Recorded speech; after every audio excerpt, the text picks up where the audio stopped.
नमस्कार दोस्तों, आपका स्वागत है मेरे यूट्यूब चैनल में। आज मैं आपको सोमवार वर्ष की कथा सुना रहा हूँ। तो आइए दोस्तों शुरू करते हैं। एक साहूकार बहुत धनवान था। उसको धन आदि किसी बात की कोई कमी नहीं थी, परंतु पुत्र न होने के कारण वह अत्यंत दुखी था। वह इसी चिंता में रात दिन रहता था और इसलिए वह पुत्र की कामना के लिए प्रति सोमवार को शिव जी का व्रत और पूजन किया करता था। सायंकाल को शिव जी के मंदिर में जाकर दीपक जलाया करता था। उसके इस भक्ति भाव को देखकर एक समय श्री पार्वती जी ने शिव जी महाराज से कहा कि हे महाराज, यह साहूकार आपका अनन्य भक्त है और सदैव आपका व्रत और पूजन बड़ी श्रद्धा से करता है, अतः इसकी मनोकामना पूर्ण करनी चाहिए। शिव जी ने कहा कि पार्वती जी, यह संसार कर्म क्षेत्र है। जैसे किसान खेत में जैसा बीज बोता है वैसा ही फल काटता है, उसी तरह संसार में जो जैसा कर्म करते हैं वैसा ही फल भोगते हैं। पार्वती जी ने अत्यंत आग्रह से कहा कि महाराज, जब यह आपका ऐसा भक्त है और यदि इसको किसी प्रकार का दुख है तो उसको अवश्य दूर करना चाहिए, क्योंकि आप तो सदैव अपने भक्तों पर दया करते हैं, उनके दुखों को दूर करते हैं। यदि आप ऐसा नहीं करेंगे तो मनुष्य क्यों कर आपकी सेवा व्रत पूजन करेंगे। पार्वती जी का ऐसा आग्रह देख शिव जी महाराज प्रसन्न से होकर कहने लगे, हे पार्वती, इसके कोई पुत्र नहीं है। इसी पुत्र चिंता से यह बहुत दुखी रहता है। इसके भाग्य में पुत्र न होने पर भी मैं इसको पुत्र के प्राप्ति का वर देता हूँ, परंतु वह पुत्र केवल 12 वर्ष तक ही जीवित रहेगा। इसके पश्चात वह मृत्यु को प्राप्त होगा। इससे अधिक मैं इसके लिए कुछ भी नहीं कर सकता। यह सब बात साहूकार सुन रहा था। इससे उनको ना कुछ प्रसन्नता हुई और ना कुछ दुख हुआ। वह पूर्ववत वैसे ही शिवजी महाराज का सोमवार का व्रत और पूजन करता रहा। कुछ समय व्यतीत हो जाने पर साहूकार की स्त्री गर्भवती हुई और 10वें महीने उसके गर्भ से अति सुंदर पुत्र की प्राप्ति हुई। साहूकार के घर में बहुत खुशी मनाई गई, परंतु साहूकार ने उसको केवल 12 वर्ष की आयु जानकर अधिक प्रसन्नता प्रकट नहीं की और ना ही किसी को भेद बताया। जब वह 9 वर्ष का हो गया तो उस बालक की माता ने उसके पिता से उसके विवाह आदि के लिए कहा, परंतु वह साहूकार कहने लगा, मैं अभी इसका विवाह नहीं करूँगा और काशी जी पढ़ने के लिए भेजूँगा।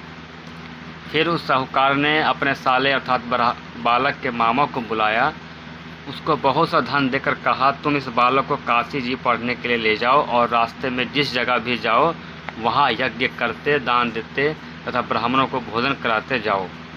इस प्रकार वह दोनों मामा भांजे सब जगह यज्ञ करते और ब्राह्मणों को भोजन कराते जा रहे थे। रास्ते में उनको एक शहर दिखाई पड़ा। उस शहर के राजा की कन्या का विवाह था और दूसरे राजा का लड़का जो विवाह के लिए बारात लेकर आया था वह एक आँख से काना था। लड़के के पिता को इस बात की बड़ी चिंता थी कि कहीं वर को देख कन्या के माता पिता विवाह में किसी प्रकार की अड़चन पैदा न कर दें। इस कारण जब उसने अति सुंदर सेठ के लड़के को देखा तो मन में विचार किया कि क्यों न दरवाजे के समय इस लड़के से वर का काम ले लिया जाए। ऐसा विचार कर राजा ने उस लड़के और उसके मामा से कहा तो वह राजी हो गए और साहूकार के लड़के का स्नान आदि करा, वर के कपड़े पहना तथा घोड़ी पर चढ़ा दरवाजे पर ले गए और बड़ी शांति से सब कार्य हो गया। अब वर के पिता ने सोचा, यदि विवाह कार्य भी इसी लड़के से करा दिया जाए तो क्या बुराई है।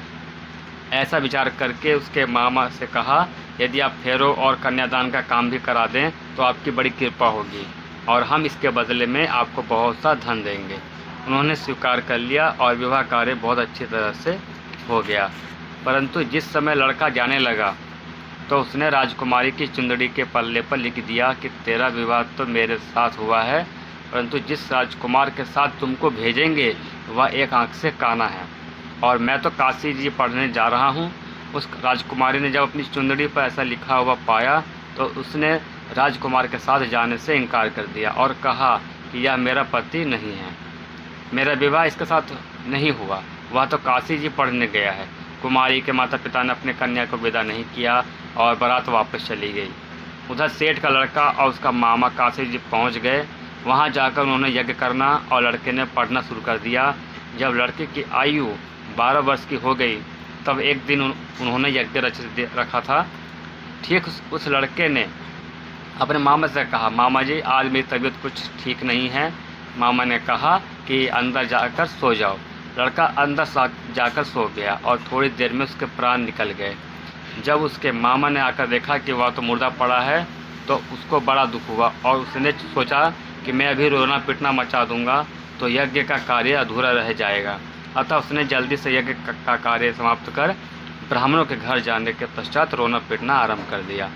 संयोगवश उस समय शिवजी महाराज और पार्वती जी उधर से जा रहे थे।